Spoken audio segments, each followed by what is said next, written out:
Sayın Bakanım, Sayın Valim, çok değerli konuklar. Uludağ Zirvesi'nin kapanış oturumuna hepiniz hoş geldiniz.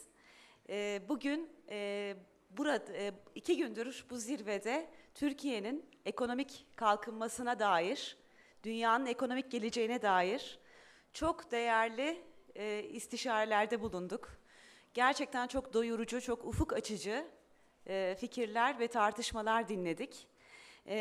Ve hepimizin mutabık olduğu ortak nokta şu ki, ülkemizin sürdürülebilir büyümesini sağlamak üzere çok önemli bir eşikteyiz. Ve öyle bir eşik ki bu, bütün dünyada insanlığın bugüne kadar hiç tecrübe etmediği boyutta fırsatlar ve zorlukların yer alacağı çok hızlı bir değişim ve dönüşüm döneminin içerisindeyiz. Bu dönem aynı zamanda dijital bir dönem. Özellikle bilişim ve iletişim teknolojilerinin yaygınlaşmasıyla, mobil teknolojiler sayesinde internetin demokratikleşmesiyle, bilginin her an her yerden herkese erişilebilir kılınması sayesinde adeta bir Rönesans niteliğinde, hatta mobil Rönesans tabiri de kullanılan bir dönemece giriyoruz. İşte bu kritik yol kavşağında Sayın Bakanımız bizlerle ülkemizin küresel alanda daha rekabetçi olabilmesi için yapılması gereken adımları bizlerle paylaştı, çok değerli analizlerini bizlerle paylaştı. Şimdi bu noktadan itibaren gelecek konusunda, geleceğin değişimi konusunda dünyada en çok fikir üreten ve gerçeklik ile umutsuzluk arasındaki ilişkiyi irdeleyerek en çok bu konuda fikirleri paylaşan ve kitlelere paylaşan bir lideri, bir fikir önderini ağırlıyor olacağız. Sayın Roubini gerçekten kehanetleriyle çok ünlü. Biz de onun kehanetlerini, Türkiye'ye dair kehanetlerini dinlemek için sabırsızlanıyoruz. Ben sadece bir kehanetiyle ilgili bir bilgi vermek istiyorum. En son 22 Mart'ta, çok yakın bir tarihte Sayın Roubini yeni makroekonomik öngörülerini raporunda duyurdu ve bu raporunda Türkiye'ye dair beklentisinin 2012 yılındaki yumuşak inişin ardından 2013 yılında özellikle iç talebin canlanmasıyla beraber ülkede tekrar döngüsel bir büyümenin, yükselişin başlayacağını öngörüyor. Bu hakikaten hepimiz için son derece umut verici. Ben daha fazla tabii merakta bırakmak istemiyorum sizleri. Sayın Roubini'ye çok teşekkür ediyorum bizlerle bu paylaşımı yapacağı için. Ayrıca da bu değerli zirvenin gerçekleşmesine ön ayak olan Sayın Valimize, Sayın Rauf Ateş'e ve de bu zirvede katılarak değerli öngörülerini bizlerle paylaşan Türkiye'nin bütün fikir önderlerine çok teşekkür ediyorum. Saygılarımı sunuyorum. Serpil Tümrü'ye çok teşekkür ediyoruz.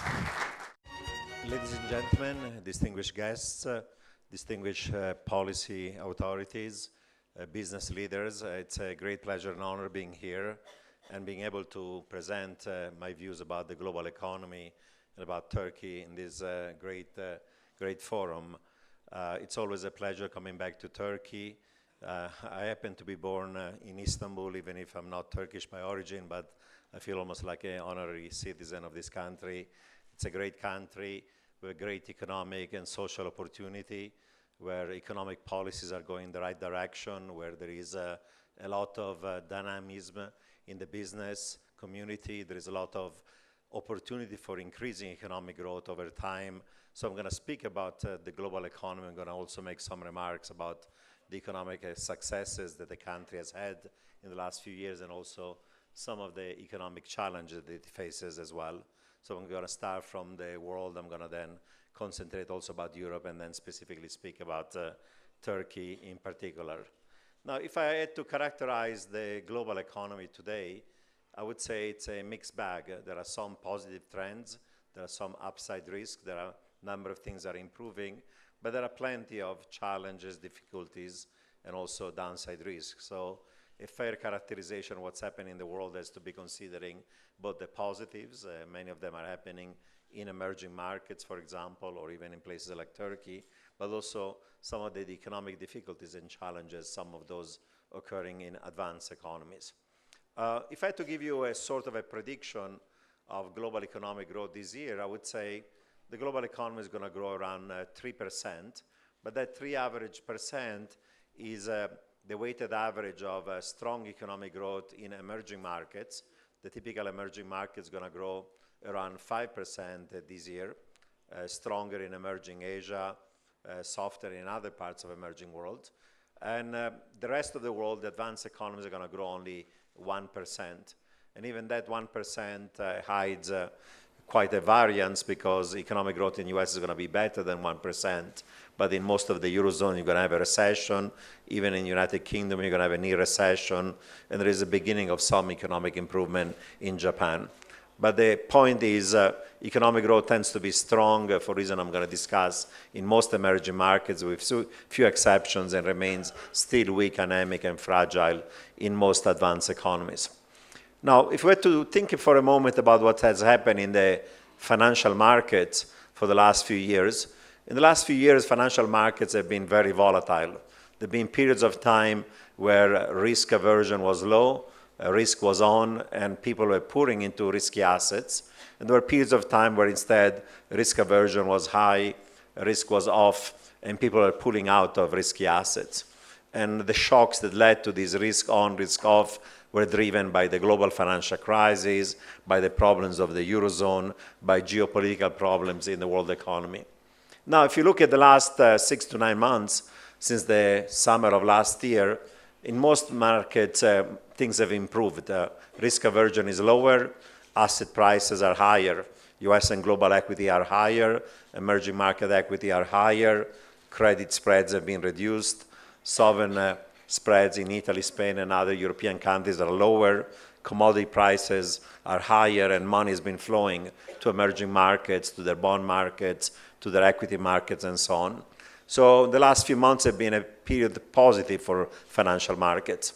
Now, if you ask yourself, what are the reasons for this improvement in markets' confidence, I would say there are several of them. The first one is that some of the tail risks that we were worrying about last year, tail risk about the global economy, have been reduced.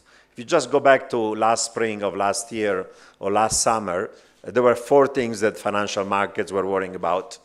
They were worried about the Eurozone, about the risk of a Greek exit from the Eurozone, even a breakup of the Eurozone.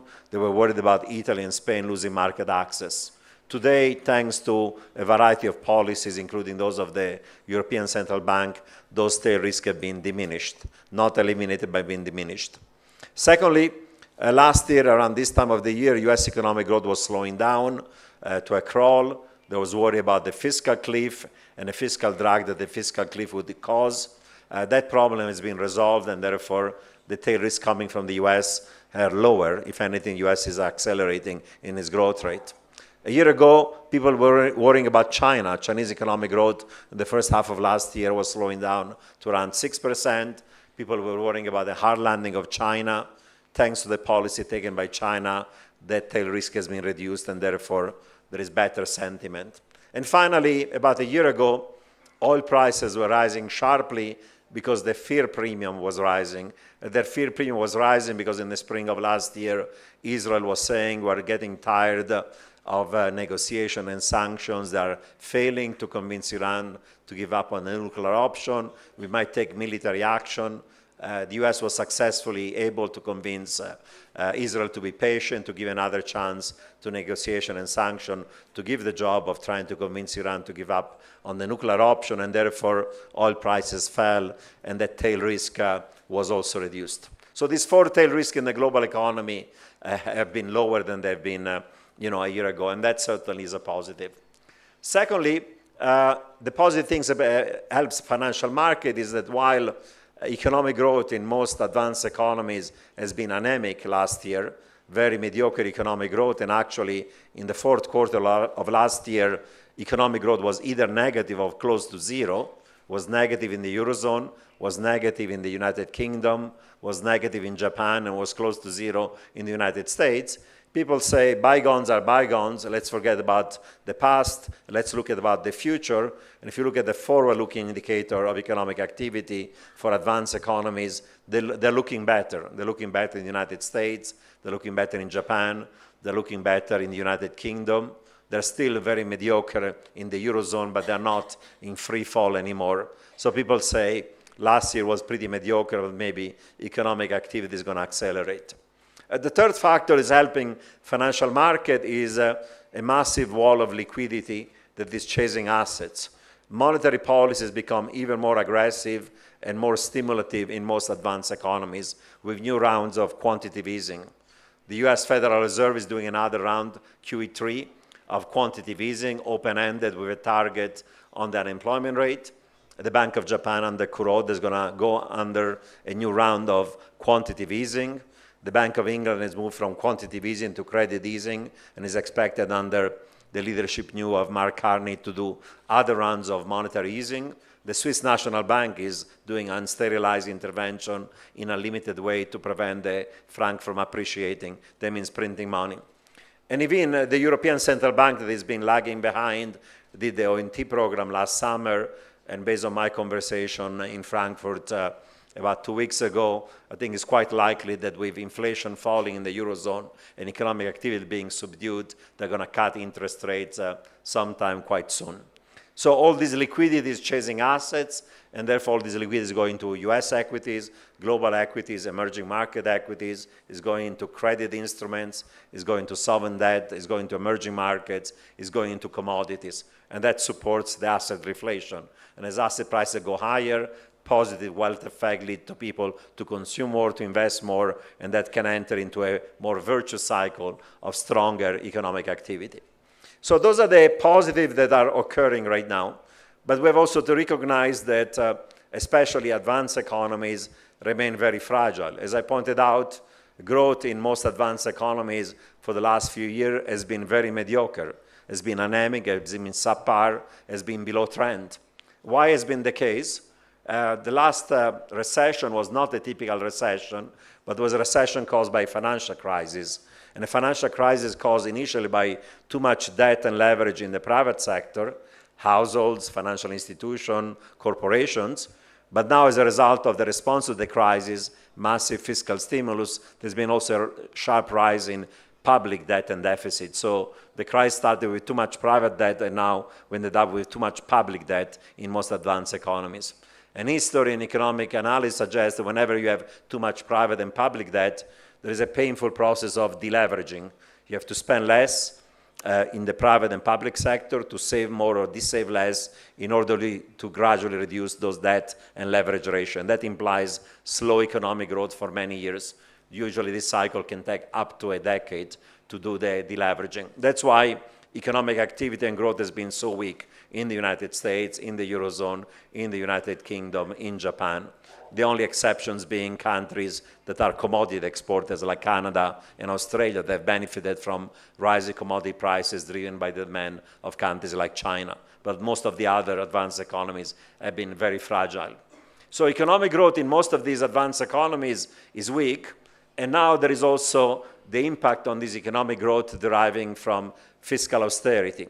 Fiscal austerity might be necessary to prevent a debt crisis like the one that was suffered by Greece, but in the short run, raising taxes and cutting government spending has a negative effect on economic growth because you are reducing aggregate demand and you're reducing disposable income. So however necessary that fiscal austerity hurts growth, until last year that fiscal austerity was limited to the periphery of the Eurozone and the United Kingdom, but now the fiscal austerity is being extended to the core of the Eurozone, given the fiscal compact, and also to the United States, where this year there will be a significant fiscal drag between the fiscal increase in taxes and reduction in government spending. And recent studies by the International Monetary Fund suggest that when you have coordinated or synchronized fiscal austerity in many countries, raising tax and cutting government spending, when economic growth is still fragile, that implies bigger negative fiscal multiplier in economic growth, and therefore that is the reason why economic activity remains still fragile. Now, what's saving the day in a world in which you have a weak economic growth and you have fiscal austerity is that monetary policy is becoming easier, and that tries to help to counteract the effect of fiscal contraction. And if you think of it in the following terms, in most advanced economies, domestic demand is weak, and is weak because of the deleveraging that occurs in the private and public sector. So for these advanced economies to achieve economic growth closer to potential rather than so mediocre, you need an improvement of the net exports of the country, of external demand. And to get an improvement in net exports, you need a weaker currency. In order to get a weaker currency, you need also easier monetary policy and more quantitative easing. So all these advanced economies right now are engaged in these wars of quantitative easing, but these wars of quantitative easings are a proxy for currency wars. And they're proxy for currency wars because if domestic demand is weak and you want a weaker currency to ease your money to improve your trade balance, this becomes a war because it's a zero-sum game. If my currency has to be weaker, somebody else's currency has to be stronger. If my trade balance has to be better, somebody else's trade balance has to be worse, because the sum of all trade balances in the world is equal to zero. We don't trade with another planet, Moon, or Mars. And therefore, this is a zero-sum game in currencies, and is a zero-sum game in trade balances, these currency wars that occur through proxies of quantitative easing.